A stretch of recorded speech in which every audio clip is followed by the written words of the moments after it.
When it comes to, that conversation of the GOATs, right, where you say you have them second.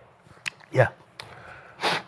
As players, we try to understand what is the criteria that is being used, because usually the players, top five, very different from medias. Okay. And that's fair. And we try to understand what is the criteria for you guys, because obviously it's very different from us, because we're in the Lions Den, so we know who is better than who. We gauge the value of their team, the players,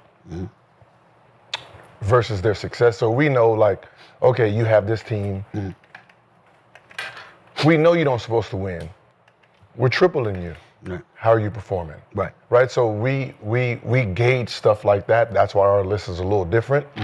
So, we, for the most part, what is the criteria that media is being used, or I don't know. Using? I think that's a legitimate question, and I don't think there's one definitive answer to that, to be in fairness to you.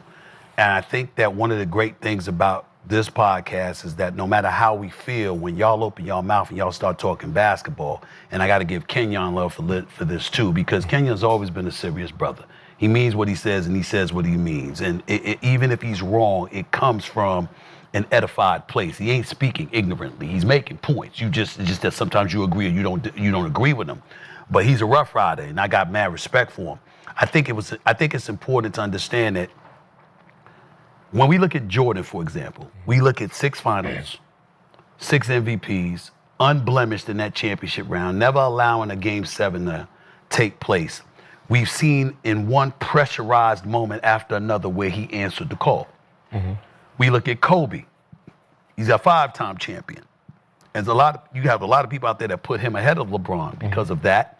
I think Kobe was a killer, God rest his soul. The brother he'd be somebody that he'd give it to you. And not to say that he didn't play defense, because obviously, in his prime, he was an elite defender. The flip side to it, however, is that when you're playing with Shaq and the rest of the crew, and then ultimately Gasol and Bynum and the rest of the crew, you had a crew. When you struggled, you really, really struggled. That was never LeBron.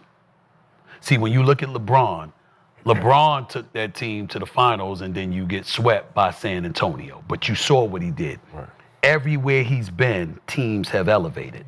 So you can't take that away from him, because he's 6'9", he's 260, because he could play inside and out, because he can be, lethal in the open court, because he could step things up defensively, because of so many things that he brought to his arsenal, and how he would create mismatches, which I think is one of the things that he's done better than most.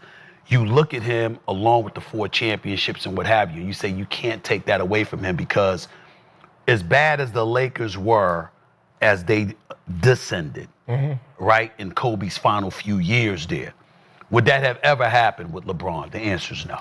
With LeBron James, no team would have been as bad as the Lakers were at one point. So you take that into consideration as well.